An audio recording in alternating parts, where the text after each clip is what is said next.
Iran को तबाह कर अब उसकी तारीफ कर रहे हैं। बहादुरी से जंग लड़ा है ईरान, उसे नुकसान से उबारने की जरूरत है। ईरान को ऑयल बेचने से नहीं रोकूंगा, डोनाल्ड ट्रंप कह रहे हैं। ईरान से न्यूक्लियर डील जरूरी नहीं, अगले हफ्ते बातचीत होगी। ये गजब ये है, ये तो अब मैं सोच रहा हूँ कि ब्रह्मा जी अगर गौरव डिस्क्राइब कर सकते हैं, किसी और की हिम्मत की बात नहीं है सर। ये तो मुझको लगता है गौरव जी भी इनको डिस्क्राइब नहीं कर सकते पूरे तौर। इनको ये तो देखिए ये आत्मा से परमात्मा वाला मैटर है इनका। अब देखिए सर ने कल मैडमैन थ्योरी बनाई थी। मैडमैन थ्योरी मैं बता दूं क्या थी कि रिचर्ड निक्सन का एक भौकाल था, ये राष्ट्रपति थे अमेरिका के। तो जो छोटे छोटे देश थे ना, कम्युनिस्ट कंट्रीज, उनके सामने रिचर्ड निक्सन अमेरिकन प्रेसिडेंट का एक भौकाल था कि देखो ये जो इंसान है ना, ये पागल है। बिल्कुल सही कहा, ये पागल है, तुम इस पर भरोसा मत करना है। ईंट लेके फिर रहा है, इसके लंबे लंबे बाल है, मुंह से थूक निकल रहा है, ऐसे पागल की तरह भाग रहा है, कभी भी किसी का मार देगा। तो सारे देश डरते थे, रिचर्ड निक्सन पागल है, इसकी बात मान लो।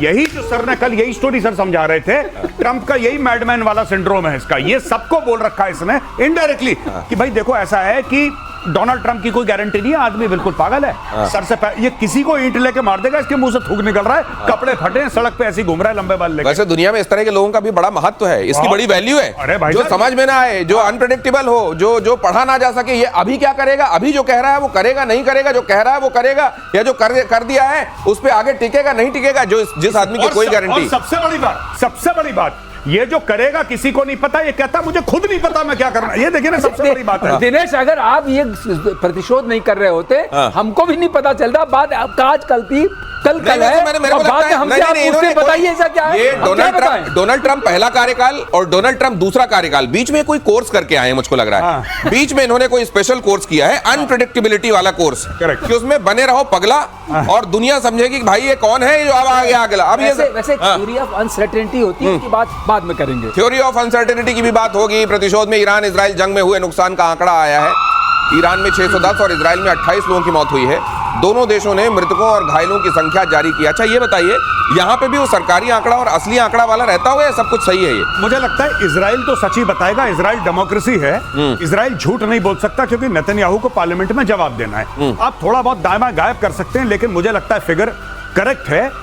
लेकिन सबसे बड़ी बात यह है कि अगर ईरान की रेजिम में कोई डेमोक्रेसी तो है नहीं, ये वोटिंग सारी कंट्रोल्ड है, सारा उसमें 2 नंबर का मामला है। तो ईरान ने क्या बोला हो सकता, अच्छा आपने एक बात देखी, ईरान ने बोला कि हमें बहुत बड़ा नुकसान हुआ, ये भी इसका आया था, हमें बहुत ज्यादा नुकसान हो गया, ट्रंप ने हमारे न्यूक्लियर बर्बाद कर दिया। हो सकता है इतने भी बर्बाद नहीं हुए, ये भी मार्केटिंग कर रहा हो अपनी कि भाई बर्बादी के चक्कर में हमें छोड़ दे कम से कम, तो सब बर्बाद हो गया। तू ठीक बोल रहा है ट्रंप, दो उसको नोबेल प्राइज है। नहीं तो फिर बीच में तो ये भी कह देते हैं कि हमने तो पहले ही हटा लिया था सब कुछ। ये सारे, ये देखिए ना, ट्रंप से सीख तो रहे हैं वो लोग। जिस दिन आपने इसको डिकोड कर लिया, प्रतिशोध बंद हो जाएगा। ये डिकोड दुनिया नहीं कर पा रही है, हम कैसे कर लेंगे? ईरानी एटमी साइट्स पर तबाही को लेकर नई खबर, सूत्रों के हवाले से बहुत बड़ी खबर। हमले को लेकर पुतिन को थी पहले से जानकारी, सोर्सेज बता रहे हैं। रूस कर रहा था पूरे ऑपरेशन की निगरानी, पुतिन की वजह से असरदार नहीं रहा ऑपरेशन। कई रिपोर्ट में दावा है कि ऑपरेशन असरदार नहीं। कहीं ऐसा तो नहीं है कि पहले देखिए पुतिन के पास ट्रंप का फोन गया हो कि सुन यार, मेरी और तेरी तो ठीक है, वो ठीक है जो तू यूक्रेन के साथ कर रहा है, लेकिन मैं एक चीज बता दूं, अब ईरान के ऊपर हम गिराने वाले हैं बम। उसने कहा अच्छा बम गिराने वाले हो, ठीक है, हाँ ठीक है कर लो, लेकिन तू तो सपोर्ट करता है। हाँ हम देखेंगे कितना सपोर्ट करना है, वो हम करते रहेंगे।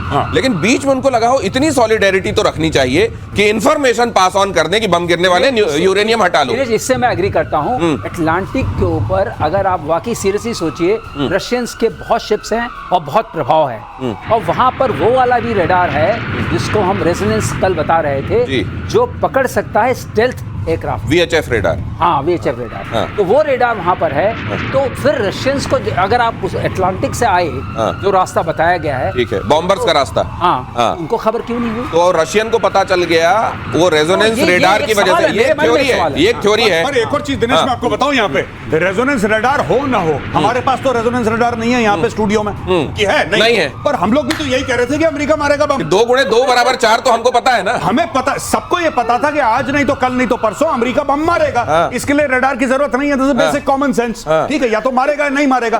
50-50% तो हमें भी पता था, आपको भी पता है, जो हमारे दर्शक हैं। तो भैया 50% भी अगर आपके ऊपर मौत मंडरा रही है तो आप उसका कोई जुगाड़ करेंगे नहीं करेंगे? बस हटा लिया उन्होंने बोला चलो अगर मार देगा तो कम से कम बचा ले, नहीं मारेगा तो ठीक है, बोनस है। ये इसमें नहीं तो लेकिन ठीक है, पुतिन जिस तरीके से ईरान तेहरान जो है उसके ऊपर लगा रहा था आरोप कि भाई जिस तरह से आपको मजबूती के साथ खड़ा होना था आप खड़े हुए नहीं, तो ये वाली क्रेडिट तो रूस फौरन लेगा। हाँ देखिए, हाँ हो सकता है हमने बताया हो कि उनके बॉम्बर्स आने वाले हैं। करेक्ट ले सकता है, क्योंकि जैसे गौरव ने इसको एनालाइज किया कि हमको अंदेशा तो है ही है, तो जो हमारा क्रिटिकल माल है हम निकाल लें। ट्रक्स तो खड़े ही थे, सही बात, और ट्रक्स में बताया क्योंकि जब तक उनका रडार देखेगा कि B2 आ रहे हैं, क्या वो समय पर्याप्त है सारा सेंट्रीफ्यूजेस और वो हटाने के लिए? क्योंकि जब उसको पता लगेगा तो कुछ घंटे के अंदर तो पहुंच जाएगा वो। तो ये पहले से ही सब लोग एनालाइज करते हैं कि भाई फोर्डो जो है, फॉर एग्जांपल, मैं नेतान्स की इस्फान की बात नहीं कर रहा, मैं फोर्डो की बात करता हूं। फोर्डो हमारे लिए बड़ा इंपॉर्टेंट है। तो भैया प्लान भी क्या है आपका? अगर कोई दुश्मन आएगा, सैबोटाज करेगा, यहूदी पहुंच गए वहां पे, अमेरिकन पहुंच गए, प्लान भी क्या है? तो जैसे ही उनको अंदेशा हुआ कि देखो इजराइल ने अटैक कर दिया हमारे ऊपर, हमें बताया नहीं, इजराइल ने ताबड़तोड़ अटैक कर दिया, हो सकता है अमेरिकन आए, प्लान बी, हटाओ उसको, निकालो सबको, धीरे धीरे निकालो, ये हो सकता है। ये देखिए कि ईरान पर इजराइल की बड़ी आर्थिक चोट की खबर भी आ रही है। ईरानी सेंट्रल बैंक आतंकी संगठन घोषित कर दिया गया है। इजरायली हितों के खिलाफ काम कर रहा है ये बैंक, आतंकी गतिविधियों के लिए फंडिंग कर रहा है, इसलिए इसको एक तरीके से आतंकवादियों की बॉडी घोषित कर दिया गया है। आतंकी गतिविधियों के लिए काम करने वाली एक संस्था ये जो बैंक है, इससे फर्क क्या पड़ेगा? फर्क पड़ेगा, आप देखिए, ये इनकी मोसाद का एक आम है, नेशनल इकोनॉमिक वॉरफेयर ब्यूरो, उसने इसको सैंक्शन कर दिया है। अब आप देखिए, इनके पास बाहर से माल लेने के लिए ये एक जरिया था, जिससे हमस को, हिजबुल्लाह को, हुती को सारा पैसा आता था, यहीं से राउट होता था। अब वो आपने उसको सैंक्शन कर दिया।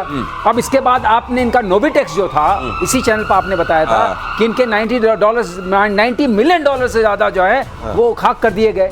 तो पैसा बचा नहीं सामान लाने के लिए, और सामान सारा राख हो गया। अब कैसे करेंगे? आर्थिक तौर पर भी रीढ़ में चोट करना। पाकिस्तान को राजनाथ सिंह की सीधी चेतावनी। इधर ये पहलू क्या है वो भी देख लीजिए। आतंकवाद के एपिसेंटर अब सेफ नहीं, राजनाथ सिंह ने कहा, जरूरत पड़ी तो कार्रवाई होती रहेगी।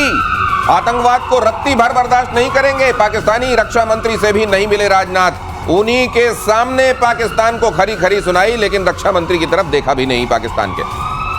और आतंकवाद पर पाकिस्तान को बचा रहा है चीन। SCO के घोषणा पत्र पर आतंकवाद का जिक्र नहीं, पहलगाम आतंकी हमले का भी कोई जिक्र नहीं। राजनाथ सिंह ने इसीलिए ज्वाइंट डिक्लेरेशन में साइन ही नहीं किया। पढ़ते रहे, हाथ में पेन थी, लेकिन पेन फिर एक तरफ रख दी। देख लीजिए इन तस्वीरों में।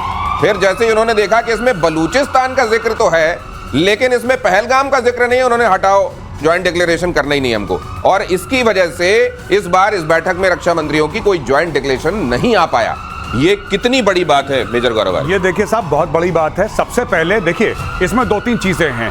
मुझे लगता है कि जिस तरीके से, जो मुझे शुरू में लग रहा था जब मैंने इसको एनालाइज करा, मैंने बोला कि कुछ देश आतंकवाद करते हैं, नहीं, सीधा सीधा पाकिस्तान आतंकवाद करता है। ये सामने बैठा है ख्वाजा आसिफ, ये आतंकवादी है, एक चीज, ठीक है। लेकिन जब राजनाथ सिंह जी ने डिक्लेरेशन साइन नहीं करा, और boss this was joint declaration, SCO का जॉइंट डिक्लेरेशन था, जब राजनाथ सिंह जी ने मना कर दिया कि हम साइन नहीं करेंगे, मुझे लगता है इससे बड़ा थप्पड़ पाकिस्तान और चीन के मुंह पे नहीं हो सकता। जब भारत का डिफेंस मिनिस्टर ये बोले कि मैं साइन नहीं करता, सब फ्रॉड है, क्योंकि पहलगाम की बात तुमने